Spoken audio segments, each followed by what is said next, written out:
I came to visit my daughter on Thanksgiving Day, and her husband slammed the door in my face. I have nothing to thank you for, old man. Get out. My daughter added, Dad, there are only important people here. You don't belong here. I turned to leave, when suddenly their big boss stood up from the table and shouted, Partner, wait! I'm with you! My son-in-law's glass shattered on the floor, and a dead silence fell over the room, and I realized it was time to reveal the whole truth. Before we continue, please subscribe to the channel and write in the comments what time it is where you are now. The phone rang while I sat at my desk reviewing old fidelity statements. Tuesday afternoon sun slanting through the blinds. Jennifer's name glowed on the screen. I set down the papers and answered, already smiling. Dad? Hi. Listen, I know this is last minute, but I need a favor. Her voice carried that familiar warmth, the one that still made me think of her at 7 years old, gap-toothed and laughing. We're hosting Thanksgiving this year, my boss and some key people from work. I want to make a good impression, but the catering costs more than I budgeted. I was already pulling up my banking app on the computer, phone cradled against my shoulder. Of course, honey. How much do you need? I can transfer it right now. 1,200. I know it's a lot, but there'll be 8 people, and I want it to be perfect. My fingers moved across the keyboard without hesitation. $1,200. I'd given her $30,000 for her wedding, 4 years of UT tuition, $25,000 toward her house down payment. What was $1,200 more? Consider it done, I said, hitting the confirm button. That's wonderful you're making such good connections at work. What time should I arrive on Thursday? I'll bring that cranberry dish you used to love, the one with orange zest. Silence. Not the comfortable silence of someone thinking, but something colder, calculated. The air in my office seemed to change temperature. Actually, Dad, her voice had shifted entirely, stripped of warmth like paint peeling off metal. You're not invited. This is really a business dinner, not a family thing. I gripped the edge of my desk, the wood grain pressed into my palm. I'm sorry, what? It's a professional gathering. My boss, the VP of sales, some department heads. It's important for my career advancement. It's not personal. The words hit me in waves. Not invited. Business dinner, not personal. I stood without deciding to, walked to the window overlooking my small yard. The live oak I'd planted when Jennifer was born had grown tall, its branches spreading wide. 28 years of growth. Jennifer, my voice came out steady, which surprised me. I paid for 4 years at UT. I gave you $30,000 for your wedding. I helped with your house down payment. And now you're telling me I'm not good enough for your Thanksgiving table? I'm 38 years old, Dad, defensive now, sharp edges on every word. I've built my own life. I can't have you showing up in your old flannel shirts and that ancient pickup truck when I'm trying to impress the VP of sales. You don't fit. Don't fit. I turned from the window. My reflection in the dark computer screen showed a 64-year-old man in jeans and a work shirt, gray hair, lines around the eyes, the face of someone who'd spent decades building wealth, quietly, living modestly, helping family without question. So I'm an embarrassment, not a question, a statement. You make everything so dramatic. Look, I've got to finish shopping. The money's already in my account, right? Thanks, Dad. I'll call you after the holiday. The line went dead. I stood there holding the phone, listening to silence that felt louder than any shout. The screen showed her contact photo, Jennifer at her college graduation, arms around my shoulders, both of us grinning. That was 12 years ago. When had things changed? Or had they always been this way, and I'd simply refused to see it? I walked back to my desk slowly, placed the phone down with deliberate care. The fidelity statements lay scattered across the surface, evidence of investments made wisely, of money grown patiently over 40 years. More than enough, more than she knew. From the bottom drawer, I pulled out a framed photograph. Jennifer at 5, sitting on my shoulders at Zilker Park, her hands in my hair, both of us laughing at something her mother had said, back when I was tall enough to carry the world, back when she wanted me there. I stared at that little girl's face for a long moment, then turned the frame face down on the desk. The sun had moved lower, painting the office walls amber and gold. 2 days before Thanksgiving, my daughter had just taken $1,200 and told me I wasn't good enough to sit at her table. told me I didn't fit in the life I'd helped her build. I sat back down, the leather chair creaking. My hands lay flat on the desk, steady and calm. The hurt was there, yes, a physical thing in my chest, heavy and sharp. But underneath it, something else was forming, something colder than hurt, more focused than anger. I looked at the phone, at the face-down photograph, at the bank transfer confirmation still glowing on my computer screen. Something fundamental had shifted. I could feel it settling into my bones like winter cold, like a decision made without words. Jennifer thought she knew who I was, an old man in flannel and faded jeans, someone to use and dismiss, someone who didn't fit. She had no idea who I actually was, what I was capable of, how much power quiet men could hold when they finally decided to use it. The office darkened around me as I sat there, perfectly still, while something new took root in the space where fatherly love used to live. I sat in that chair for 20 minutes after Jennifer hung up, watching the walls darken. The phone lay silent on the desk, the face-down photograph, the bank transfer confirmation still glowing accusingly on my computer screen. $1,200. I stood and walked to the filing cabinet, pulled open the bottom drawer, manila folders, labeled in my careful handwriting. Jennifer, education. Jennifer, wedding. Jennifer, house purchase. Jennifer, vehicle loan. I spread them across the desk, opening each one. Tuition receipts from UT, copies of checks I'd written over 4 years, the wire transfer confirmation for $30,000 the week before her wedding, the cashier's check for $25,000 toward her house down payment. Numbers, evidence, years of saying yes without hesitation. I picked up the phone. My hands were steady. That surprised me, that my hands could be so calm when something cold and certain had settled in my chest. I wasn't acting from emotion. I was acting from principle. There was a difference, Jennifer answered on the third ring. Dad, I really don't have time. Jennifer, I've thought about our conversation. My voice came out level, almost businesslike. If I'm not welcome as your father at Thanksgiving, then I can't give you money as your father. I need you to return the $1,200. Silence again, but this time it felt different, shocked instead of calculated. Are you serious right now? Her voice climbed an octave. You're being petty over $1,200? I've already bought everything, Dad. The groceries, the rental dishes, the wine. It's done. You can't do this to me. I walked to the window, looked out at the darkening yard. I'm not trying to hurt you. I'm simply respecting your boundary. You made it clear I'm not family enough for your table. So this becomes a business matter. Oh my God! She wasn't shouting yet, but close. This is unbelievable. You're a petty old man. This is exactly why I didn't invite you. You always make everything about you. I can't believe you're ruining my career opportunity over your hurt feelings. I remained silent. Let her words fill the space between us. Let them expose exactly what she thought of me. Do you know how important Thursday is? She continued, voice rising. The VP of sales, Dad. If I make the right impression, I could get promoted to regional manager. But no, you have to make this about your precious pride.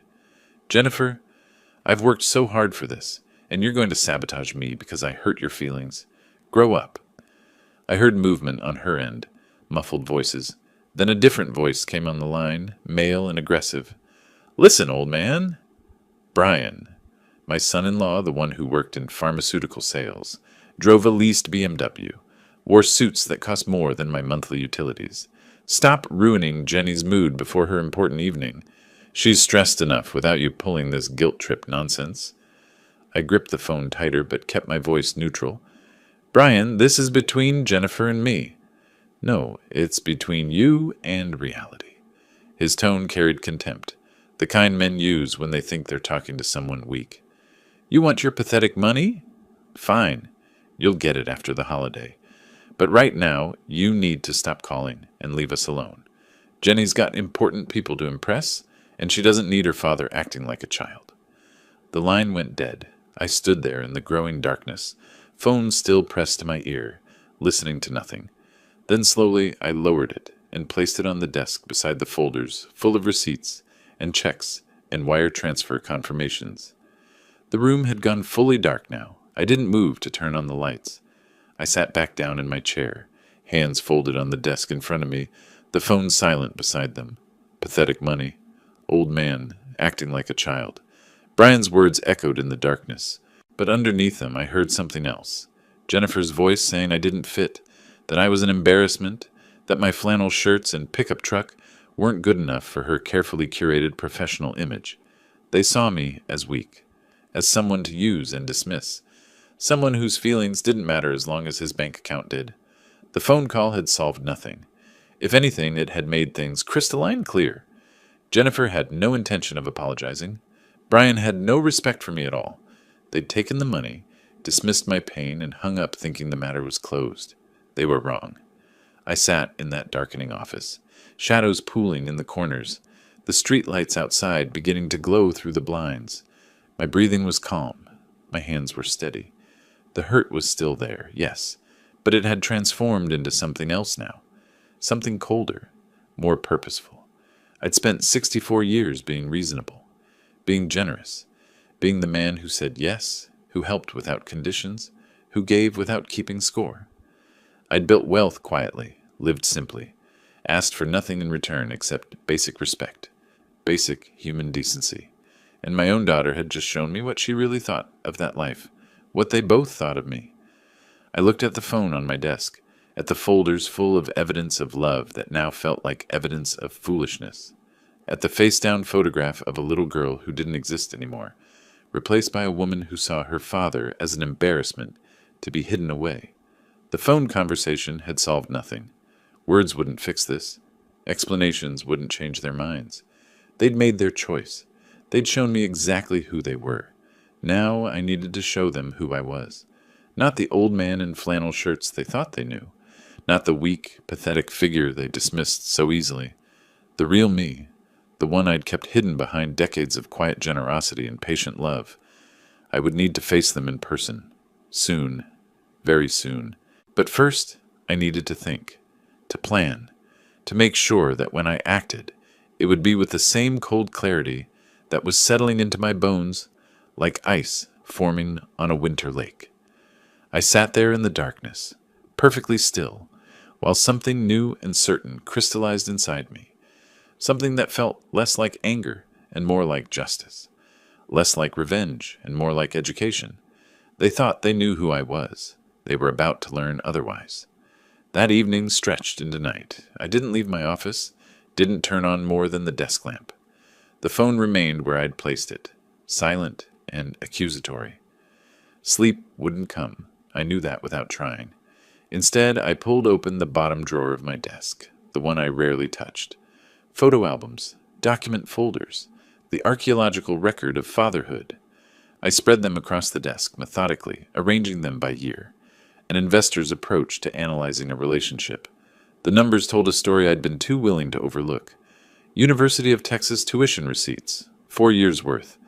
I ran my finger down each semester total, $85,000. I remembered Jennifer calling before each payment was due, her voice bright and grateful. "Thanks so much, Dad. I'll make you proud." I'd written those checks without hesitation. Proud she'd gotten into a good school. Proud she was building a future. The wedding folder came next. $30,000 transferred the week before she married Brian. The venue, the flowers, the photographer. I'd walked her down the aisle in my one good suit. At the reception, I'd sat at the father of the bride table with an empty chair beside me, her mother gone 12 years by then. Brian's parents had brought 20 guests. Mine was a population of 1. House down payment, $45,000. The paperwork showed the wire transfer date. March 15th, 3 years ago. She'd called it a loan initially. "Just until we get settled, Dad." The repayment plan had evaporated within months, replaced by silence when I gently mentioned it once. Just once. I hadn't brought it up again. Vehicle loan, $15,000. "Just temporary. We'll pay you back in 6 months." That was 36 months ago. I pulled out my legal pad and wrote down each amount. Not obsessively, factually. The column of numbers grew, and at the bottom I drew a line and added them. $175,000 across 15 years. I underlined the total once, then pushed the pad away. The money wasn't the point, the pattern was. Between the financial records, I found photographs. Jennifer at 7, gap-toothed and laughing on my shoulders at Zilker Park. Jennifer at 13, rolling her eyes at something I'd said but smiling despite herself. Jennifer at 18, high school graduation, me standing beside her alone because her mother had already been gone 6 years. I picked up the graduation photo and studied it. I remembered that day, the heat, the metal folding chairs, the pride swelling in my chest when they called her name. She'd hugged me after the ceremony, whispered thank you for everything, against my shoulder. When had that girl disappeared? I searched through the more recent photos. Her wedding, where she'd barely spoken to me during the reception, holiday cards she'd sent, generic messages printed by a service, her signature a quick scrawl. Photos from Christmas 3 years ago, the last time I'd been invited to her home. Even then, I remembered feeling like an obligation. Someone checked off a list rather than welcomed. I tried to remember the last time Jennifer had called just to talk, just to ask how I was doing, not to request something, not to update me on her life in that breezy way that required no response, just to connect. I couldn't find that memory. My wife's death came back to me then, Susan, gone at 52 from ovarian cancer, that moved too fast for treatment. Jennifer had been 26, living in her first apartment, starting her career. I remembered thinking she'd lean on me, that grief would pull us closer. Instead, she'd pulled away, called less, visited rarely. At the funeral, she'd stood dry-eyed and composed while I struggled to hold myself together. Later, she'd told me I needed to move forward instead of dwelling. Maybe my grief had embarrassed her even then. I closed the last folder as dawn light began filtering through the blinds. The desk was covered with evidence, years of saying yes, years of hoping that love and generosity would be enough to keep my daughter in my life. It hadn't been enough, because what Jennifer wanted wasn't a father. She wanted a bank account with no questions attached. I stood and walked through my house as morning arrived. The living room with its comfortable but dated sofa. The kitchen with appliances that worked fine, even if they weren't stainless steel. The guest room that Jennifer had used during college breaks, now just storage for boxes I never opened. I saw it all through her eyes, inadequate, embarrassing, not good enough for her carefully curated image. This home was honest. It was real, unlike the facade she was building with my money. I showered and dressed in my usual clothes. Clean jeans, a simple blue button-down shirt, my comfortable jacket. I didn't try to dress up or change who I was.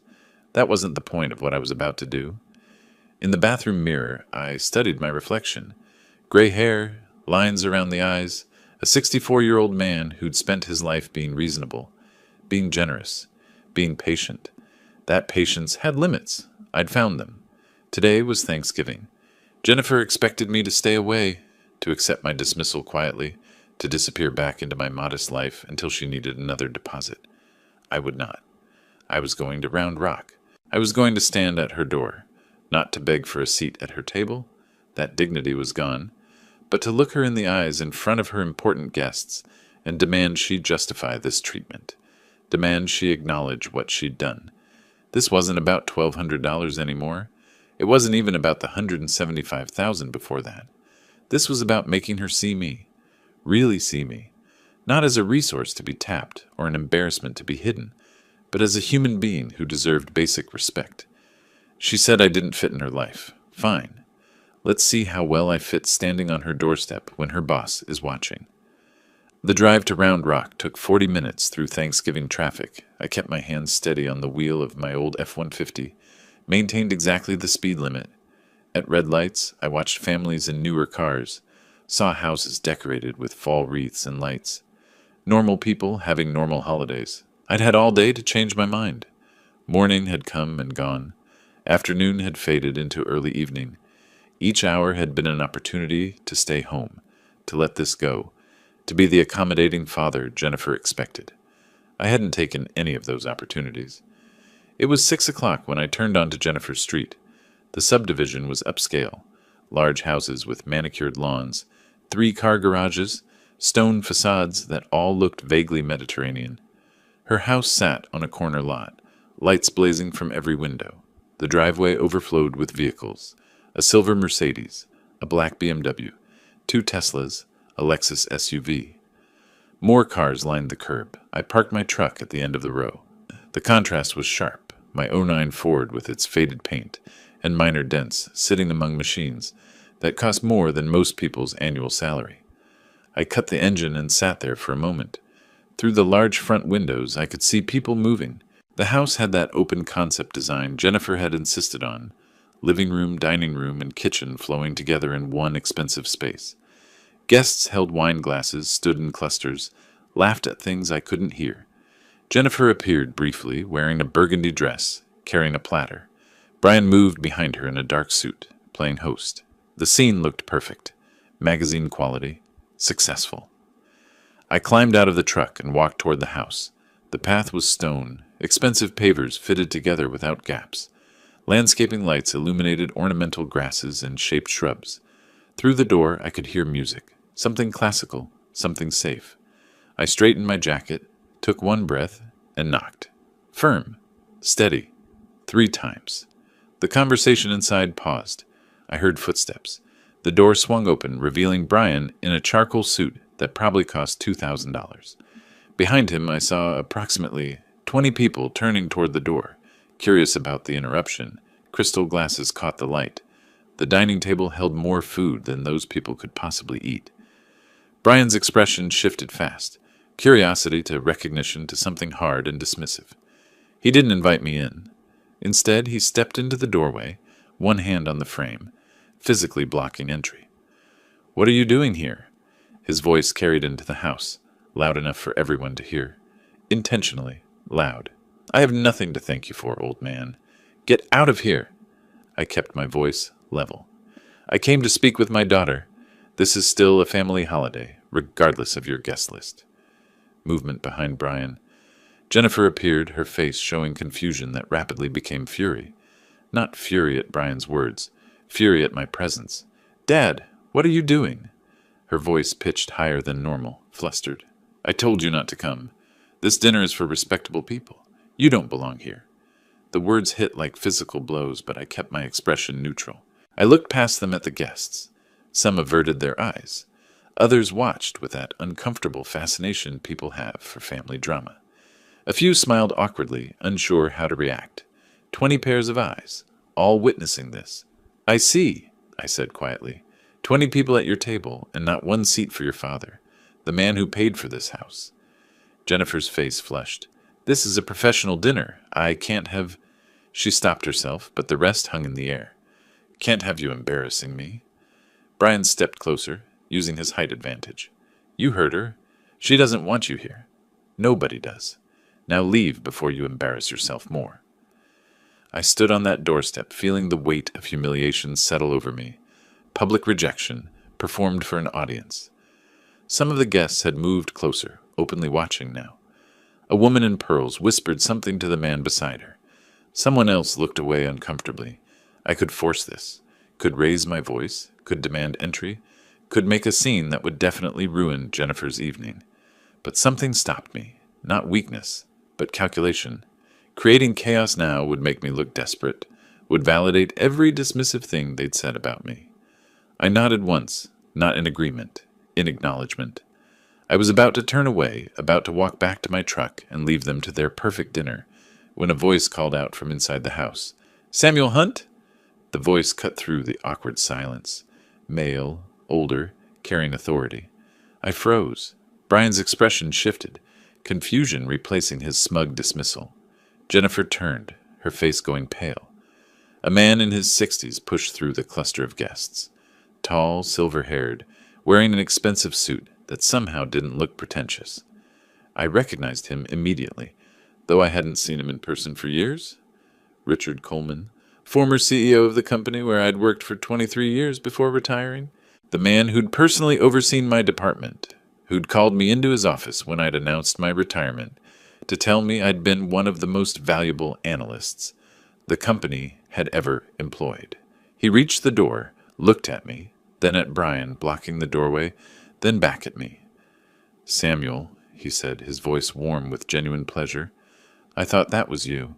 What in the world are you doing standing out here?" I had made my decision. Creating a scene here, Arguing with Brian and Jennifer in front of their guests would only validate everything they'd said about me. I could see it in the faces watching from inside. Some pitying, others uncomfortable, a few openly entertained by the drama. The heat of shame pressed against my face like summer sun. I nodded once, not in agreement, in acknowledgement that I understood exactly where I stood. I turned toward the stone walkway, shoulders square, head up. I wasn't fleeing. I was choosing to leave. "Partner! Sam! Wait! I'm coming with you!" The voice cut through the murmur of guests like a blade. Loud, commanding, familiar in a way that made my steps falter. I stopped mid-stride, one foot still raised, and turned back. Through the cluster of people inside, a tall man in an expensive gray suit pushed forward. He moved with purpose, setting down a wine glass on a side table without looking, parting the crowd simply by his presence. When he reached the door, he didn't ask Brian to move. He physically displaced him, stepping onto the porch beside me. Richard Coleman. I hadn't seen him in person for 3 years, though we'd exchanged emails about quarterly reports and investment strategies.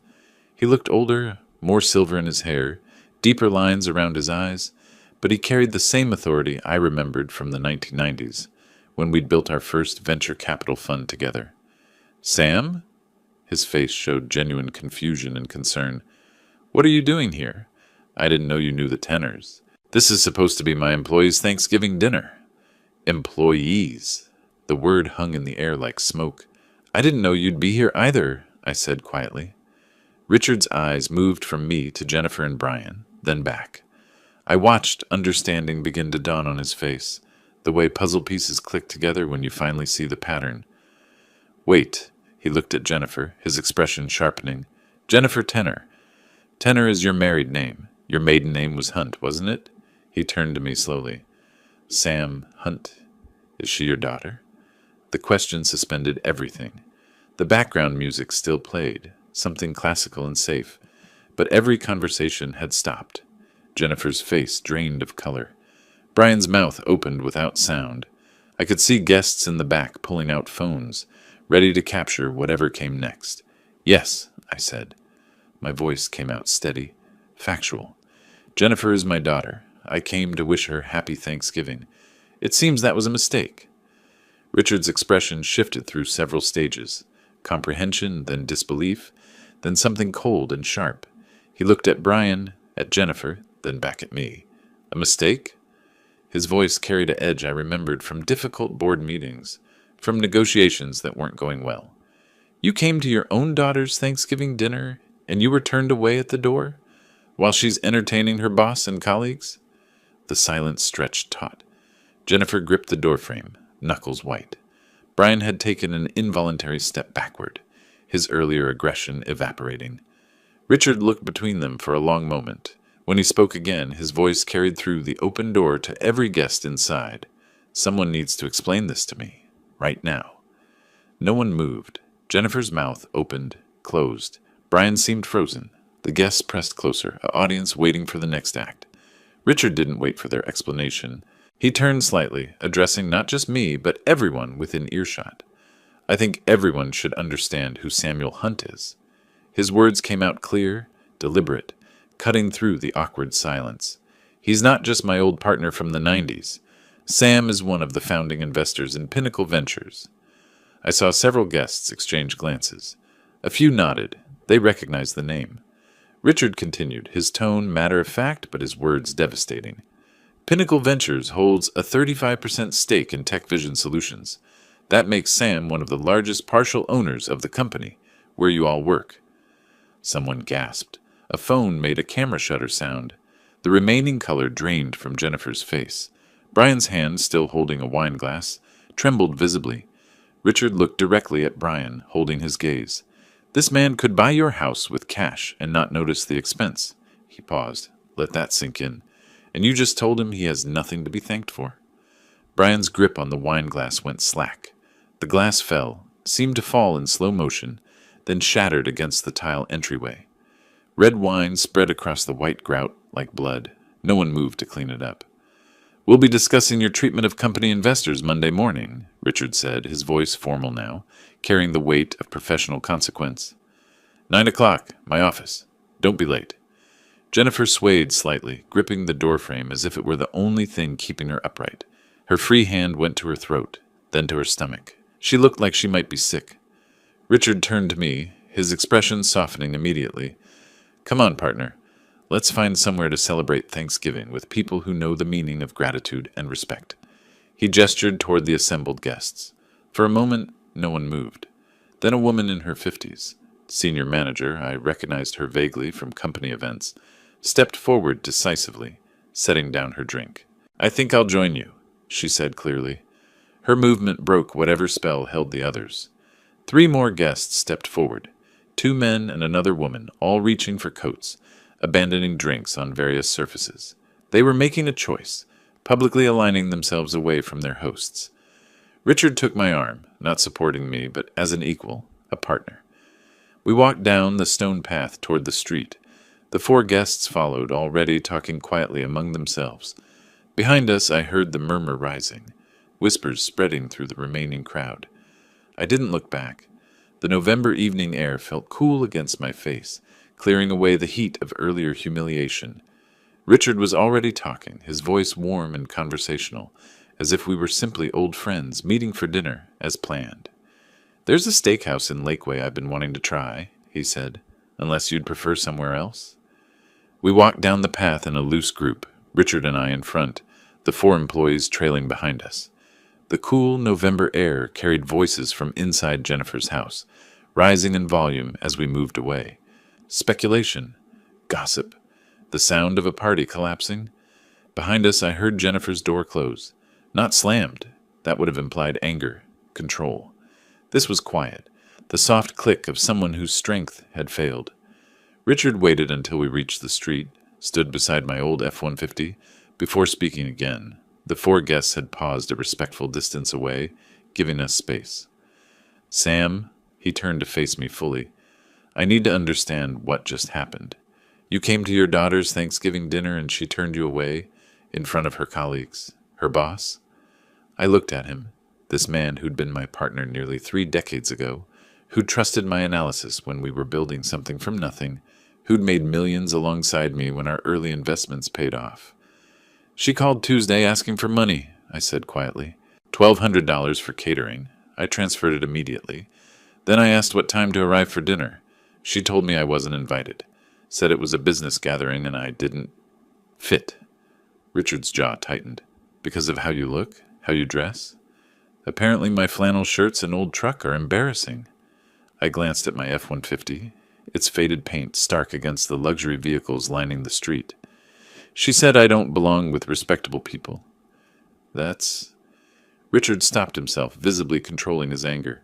Sam, I had no idea. I've known Jennifer for 2 years. She joined our marketing department right out of her previous company. Never mentioned she had family in Austin. Never mentioned you at all. That shouldn't have hurt.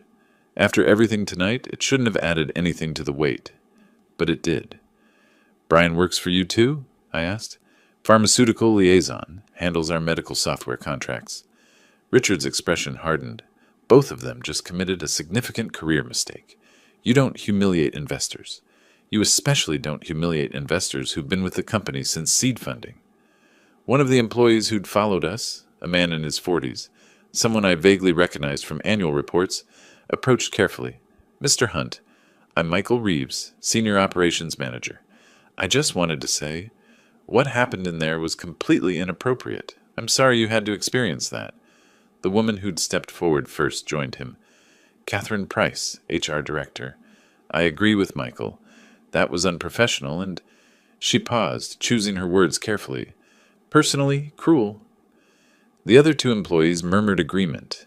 They were being careful, diplomatic, but their message was clear. They'd witnessed something that crossed lines, both personal and professional. Thank you, I said simply. Richard looked at the 4 of them. Catherine, Michael, I trust you'll handle any workplace discussions about tonight with appropriate discretion. Of course, Catherine said immediately, though I suspect the discussion will happen regardless of what we do or don't say. Let it happen, Richard said. Sometimes people need to see consequences play out. He turned to me. Sam, I meant what I said about dinner. These four are welcome too, if they'd like, or we can make it just us. Catch up properly. I looked at the group. These people had made a choice to leave a party, to publicly align with me against their colleague. The calculation behind it might have been professional, but the gesture still meant something. I think dinner together sounds right, I said, if everyone's willing. The agreement was immediate. Michael suggested the steakhouse Richard had mentioned. Catherine offered to call ahead for a table. Within minutes, we'd formed a caravan, Richard's Mercedes leading, my truck following, the other 3 vehicles behind. As I climbed into my F-150, I glanced once at Jennifer's house. Through the large windows, I could see figures moving, guests gathering coats, the party clearly ending early. I couldn't see Jennifer or Brian. They were probably in a back room somewhere, dealing with the wreckage. I started the engine and followed Richard's taillights through the subdivision.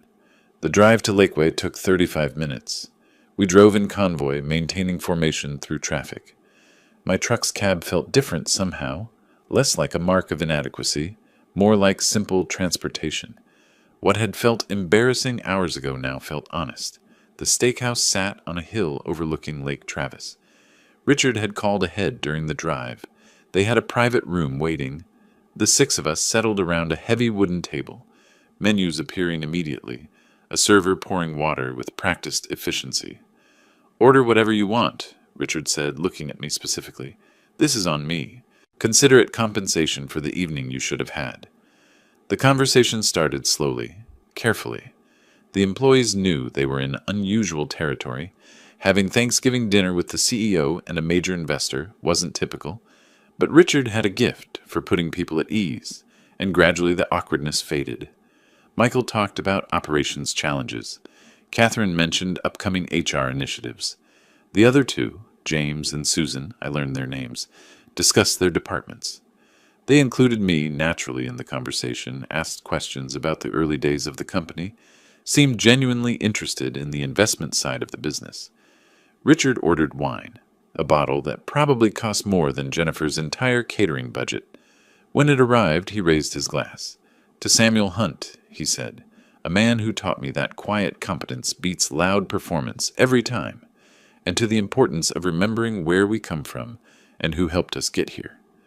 The words hit harder than they should have. I raised my glass with the others, felt the weight of unexpected gratitude mixing with the residue of earlier humiliation. My phone buzzed in my pocket.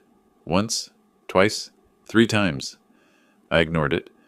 We ate well, steaks cooked perfectly, sides that actually tasted like food instead of decoration. Richard told stories about our early investing days, made me sound more impressive than I'd felt at the time. The employees laughed, relaxed, stopped being quite so carefully professional. My phone buzzed again and again. "You should probably check that," Richard said quietly, "in case it's important." I pulled out my phone. 7 missed calls, 12 text messages, all from Brian's number. The first text message read, "You vindictive old man, you did this on purpose." I put the phone away without reading the rest. The dinner continued for another hour. Richard kept the conversation flowing, asking about operations challenges, discussing market trends, making everyone comfortable, but my mind had split, half present at the table, half already calculating what Brian's messages meant. Around 9:30, we settled the bill despite my protests. Richard insisted. "You've had enough taken from you tonight," he said quietly. "Let me give something back." Outside, the November air had turned cold. We stood in the parking lot, 6 people who'd shared an unexpected evening together. "This was better than any corporate dinner I've attended," Catherine said. She looked at me directly. "Thank you for your hospitality, Mr. Hunt. I hope we see you at company events in the future." The others echoed similar sentiments. We exchanged handshakes, and then they were climbing into their vehicles, taillights disappearing into the night. Richard lingered. "You all right, Sam?" Those messages were from Brian. He's angry. "I'd expect so." Richard's expression hardened. He should be more worried than angry. What he and Jennifer did tonight, that has professional consequences. We don't mistreat investors, and we especially don't humiliate them publicly. "I didn't plan any of this." "I know. That's what makes it worse for them." He squeezed my shoulder. "Get some rest. We'll talk Monday. And Sam, you did nothing wrong. Remember that." I drove home alone, my truck feeling particularly empty after the convoy earlier. The roads were quiet, most of Austin already settled into their post-Thanksgiving stupor. I pulled into my driveway around 10:15, killed the engine, and sat there for a moment, looking at my house. Modest, comfortable, honest. Everything Jennifer had rejected. Inside, I poured a glass of water and stood at the kitchen sink, staring out at the dark backyard. My phone buzzed again, then again. I pulled it out. 15 text messages now. 22 missed calls. I opened the messages. The first few were variations on the same theme. Accusations, fury, blame. Then Brian's tone shifted. "You think you can ruin us? We'll make you regret this. Jennifer is devastated. Her career is over because of your vindictiveness. We'll find a way to pay you back for this humiliation." The threats were clear, if vague. I screenshot each message, backed them up to my cloud storage. Evidence. If this was going to escalate, I'd need documentation. The phone rang in my hand. Brian's name on the screen. I stepped into my office and answered. "Yes?" "You think you're so clever, don't you?" Brian's voice shook with barely controlled rage. "Showing up tonight, playing the wounded father, getting Richard on your side. You humiliated us. You destroyed our reputation in front of my boss and the entire office." I kept my voice level. "I came to wish my daughter happy Thanksgiving. You chose to turn me away at the door in front of your guests. Richard recognized me. The consequences are yours, not mine." "Consequences?" His voice climbed higher. "Jennifer might lose her promotion because of you. Do you understand that? Years of work, ruined because you couldn't handle not being invited to one dinner. If her career suffers, it's because of how she treated me, Brian, not because I responded. You'll regret this," he was shouting now, the control completely gone. "We're not going to let you destroy what we've built. We'll find a way to make you pay for this. You're going to wish you'd just stayed home." I held the phone away from my ear as he continued, his words dissolving into incoherent fury. When the tirade finally ended with ragged breathing, I brought the phone back. "Are you finished?" I asked quietly. Silence. Then, "You're good. Don't call this number again unless you have something productive to say." I hung up, set the phone on my desk, stared at it for a long moment. Brian's threat echoed in my mind. Not the specific words. Those were empty bluster from a frightened man. But the intent behind them. They weren't going to accept this quietly. They weren't going to learn from it, or change. They were going to fight back. I looked around my office. The filing cabinet with years of documentation. The computer with access to investment accounts and company reports. The phone with Brian's threatening messages backed up in 3 separate locations. Jennifer thought I was weak because I lived modestly. Brian thought I was irrelevant because I didn't flaunt my wealth. They'd both underestimated me completely. I opened my laptop and created a new folder. Jennifer Documentation. Started compiling files. Bank transfers. Loan agreements. Email requests for money. Every piece of evidence from the past 15 years. This wasn't over. It was just beginning. Friday morning arrived with pale sunlight and 5 text messages from Jennifer, all sent between midnight and 3 a.m. "How could you do this to us? Brian is terrified he'll be fired because of your stunt. You had no right to embarrass us in front of my boss. This is so unfair. We just wanted a nice dinner. You've always been selfish, but this is a new low." I read them over coffee at my kitchen table. Anger, accusations, victimhood. Not one word of apology or self-reflection. I didn't respond. Saturday brought a different tone. "Dad, we didn't know Richard was your old partner. If you'd told us about your investments, things would have been different. You always acted like you were struggling. How were we supposed to know? We would have included you if we'd understood your actual situation." Still no apology, just justification. The message was clear. They would have treated me better if they'd known I had money. The fact that I was her father apparently wasn't reason enough. Sunday's messages shifted again. "Can we please just move past this? You're still my father. Family is supposed to forgive. Let's have dinner this week, just us, and talk everything through. We can start fresh. I miss you, Dad. Can we fix this?" Manipulation now, false warmth. She missed me, but only after learning about my net worth. I screenshot every message, added them to the documentation folder, watched the pattern emerge. Rage when consequences appeared, justification when rage didn't work, manipulation when justification failed. Not once did she say she was wrong. Not once did she acknowledge that rejecting her father at Thanksgiving was cruel, regardless of his financial status. Monday morning, I met Richard at a cafe in downtown Austin. He was already there when I arrived, sitting at a corner table with 2 coffees waiting.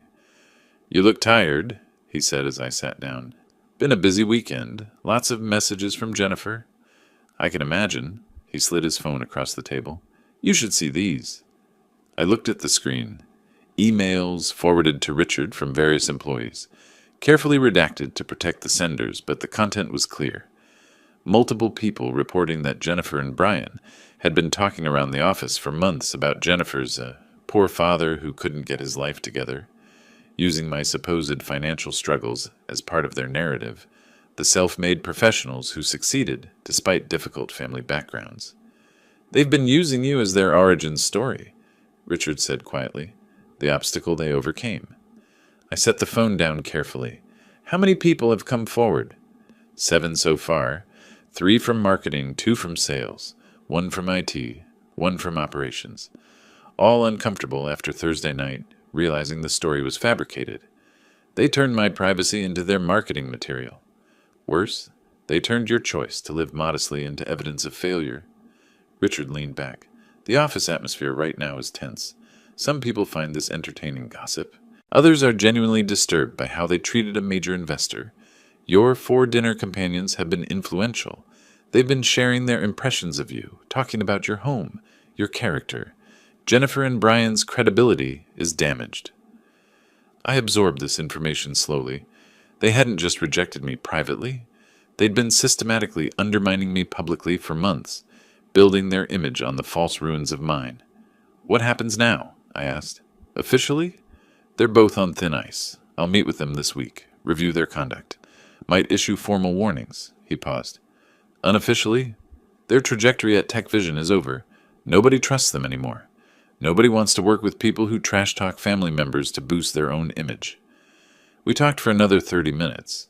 Richard offered support, promised to keep me informed. When we parted, he said, "Sometimes the best revenge is just letting people face consequences." But I wasn't sure I agreed. Natural consequences felt passive. Jennifer and Brian understood power, money, status. If I wanted justice, I needed to speak their language. That afternoon, I drove to David Morris's office in Central Austin.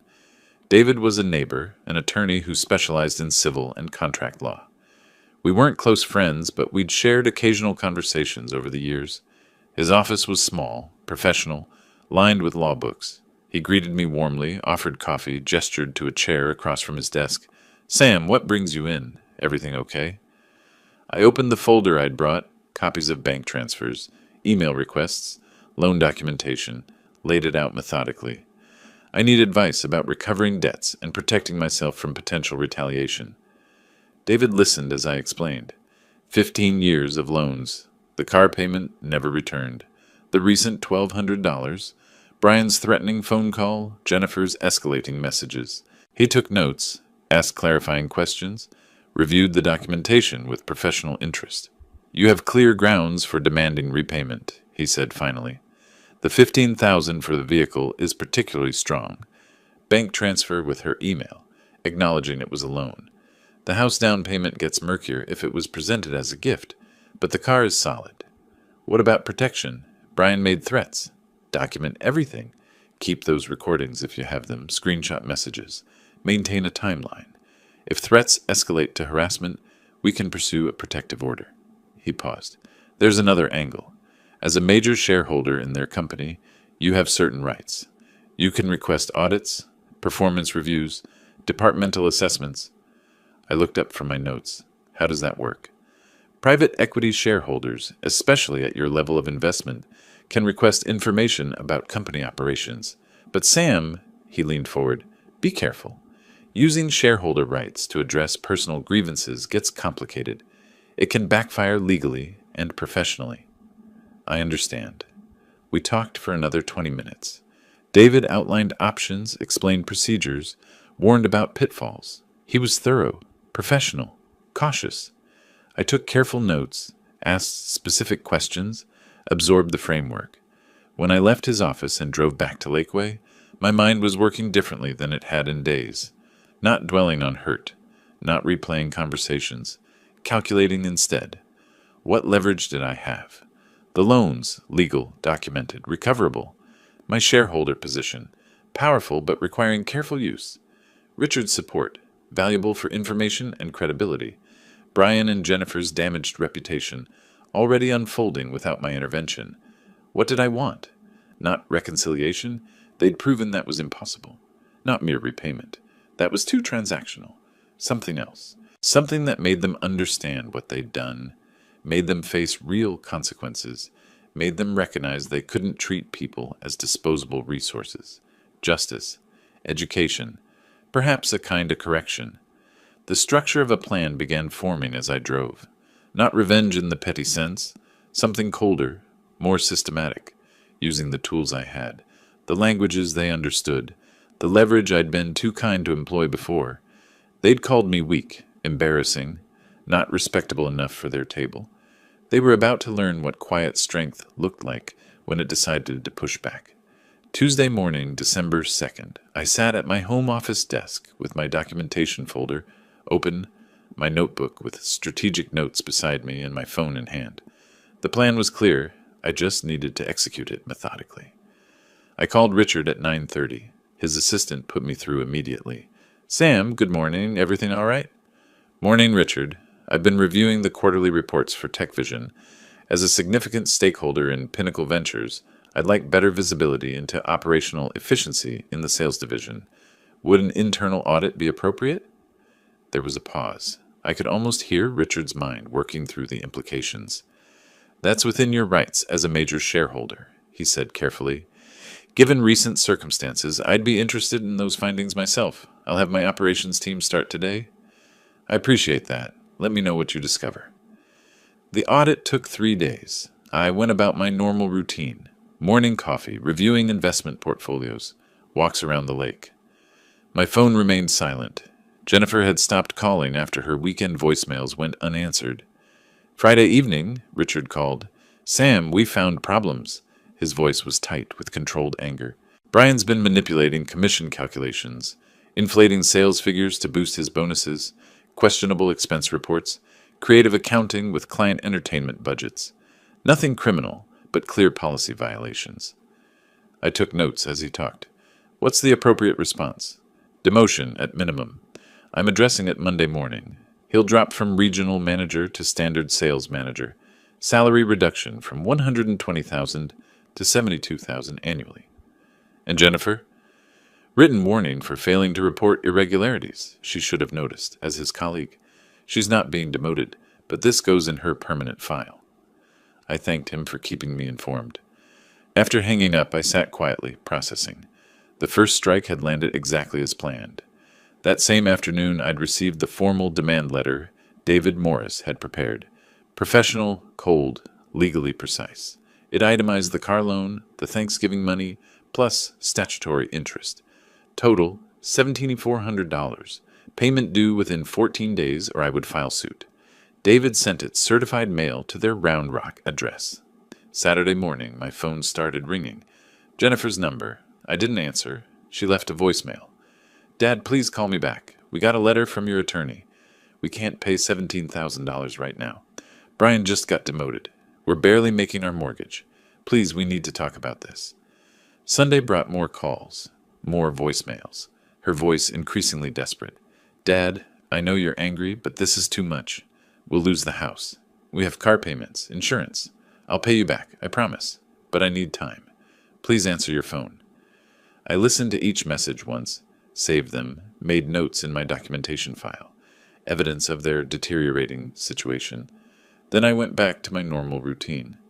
Monday morning, December 8th, I met Richard at the same cafe where we'd met the week before. Same corner table, same order. "How did it go?" I asked after we'd settled in. Brian took it badly. Shouted, threatened legal action, claimed he was being targeted. HR documented everything. He'll be lucky to keep the reduced position. I sipped my coffee. "I've been reviewing the quarterly numbers. Brian's region has underperformed for 2 consecutive quarters. With these audit findings, maybe the division needs restructuring? Fresh leadership might improve those metrics. Richard looked at me for a long moment. You know, I've been thinking the same thing. The board's been asking questions about that region's performance. This might be the right time to make changes. We talked for another 20 minutes about company strategy, investment returns, market conditions, and when we parted in the parking lot, Richard said, "I'll keep you informed about any personnel decisions." Tuesday afternoon, December 10th, Richard called. "Sam thought you should know. We let Brian go this morning. Position elimination due to departmental restructuring. Jennifer's been moved to accounts management with a $15,000 salary reduction. The situation is resolved from a company perspective." I stood at my living room window, looking out at the lake. Winter had stripped the trees bare, exposing the water's gray surface. "Thank you for keeping me informed, Richard." "Sam, you doing okay?" "Yes, I think I am." After hanging up, I sat in my chair for a long time. The house was quiet. Outside, a cold front was moving in, dropping temperatures into the 40s. I thought about Jennifer and Brian in their expensive house with their expensive cars and their suddenly insufficient income. I thought about the $175,000 I'd given over 15 years, always saying yes, always hoping it would be enough. I thought about being turned away from Thanksgiving dinner because my clothes and truck didn't fit their image. The revenge was complete. Their careers destroyed, their finances in crisis, their reputation in ruins. Everything accomplished through legitimate means. Shareholder oversight, debt collection, business restructuring. Nothing illegal. Nothing they could fight. But I didn't feel victorious. I felt empty. My phone buzzed with a text message. Jennifer's number. "Dad, I need to see you. Can I come to your house today? Please." I stared at the message for several minutes. Then I typed a response. 2 p.m. Come alone. Wednesday morning, December 11th, I woke early and made coffee. The text from Jennifer sat on my phone like a weight. I'd agreed to see her at 2 o'clock. Now I needed to decide what I wanted from that conversation. Justice without cruelty. Consequences with a path forward. Those seemed like the right boundaries. At 1:50, I stood at my living room window, coffee cup warming my hands. A sedan pulled into my driveway. Jennifer's car, not Brian's truck. She got out slowly, looking exhausted. Her clothes were neat but ordinary, not the designer outfits from Thanksgiving. She'd lost weight. Dark circles shadowed her eyes. She walked to my door and knocked softly. I opened it, stepped back without speaking. She entered, and I gestured to the living room. She sat on the edge of the couch cushion, not relaxing back. I took my usual chair. For a moment, neither of us spoke. Then Jennifer broke.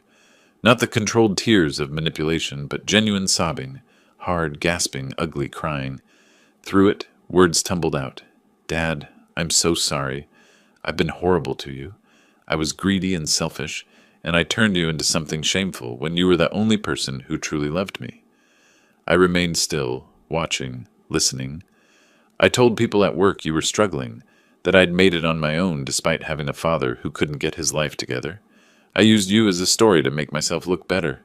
I'm disgusted with myself." She wiped her face with shaking hands, pulled tissues from her purse. "Brian was cheating on me for 6 months with someone from his office. I found the messages 2 days ago. When I confronted him, he said, 'You ruined everything, and I was stupid for not telling you to stay away from the dinner.' He blamed you for his own failures. And I realized, when everything fell apart, you were the only person who ever actually cared about me." Jennifer reached into her purse and pulled out an envelope. She set it on the coffee table with trembling hands. $5,000. Everything I could gather from selling jewelry and emptying my savings account. She placed a document beside it. A notarized repayment plan for the remaining $12,400. $200 monthly. I'm not asking you to negotiate.